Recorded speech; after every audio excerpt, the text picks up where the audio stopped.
I'm Audrey Childers, your Public Information Officer, with a summary of the March 11th Board of Education meeting. They accomplished a great deal, and there's a lot of information. During the public input section of the meeting, Brendan Johnson, the band director at Darlington High School, showed the board the band's new uniforms and thanked the board for their support. Those marching Falcons are going to look as great as they play.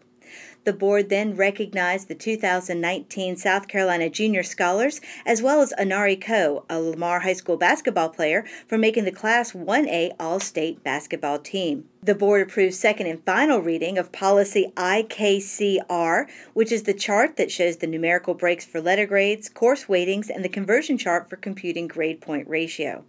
March is Social Workers Month, and the board heard a presentation from lead social worker Lisa Fagan about the school social workers and the student community facilitators and all the great work that they do in our schools. This year alone, our social workers and student community facilitators have made more than 10,128 interactions, including parent visits, staff consultations, home visits, student transportations, advocacy efforts, and much more. We are incredibly fortunate to have these caring folks in our district. In other business, the board approved a revision of the deed granted to the town of Society Hill for the former St. David's School. The original deed, granted in 2005, had a clause that the property had to be used just for municipal purposes. The board removed that clause. And the board approved a $4.7 million safety and security upgrade for our district. The money will come from our general fund balance, and this exciting initiative will include improved surveillance equipment district-wide, card access in our buildings, and a new emergency notification system. The board is continuing to look at other ways to improve safety and operations in all of our facilities. Stay tuned for more. During the superintendent's update, Dr. Newman reminded the board that the Advanced Ed Accreditation Team will be visiting the district soon. The accreditation team will evaluate our schools, departments, programs, and systems, and then give us feedback about how we stack up against other districts in the state and the nation.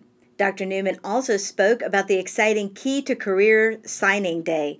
More than 20 students signed internships and apprenticeship agreements with area businesses and industry. It's a great start to our program. During the board member update, they discussed the very successful Key to Career Signing Day and what it means for our students and our community.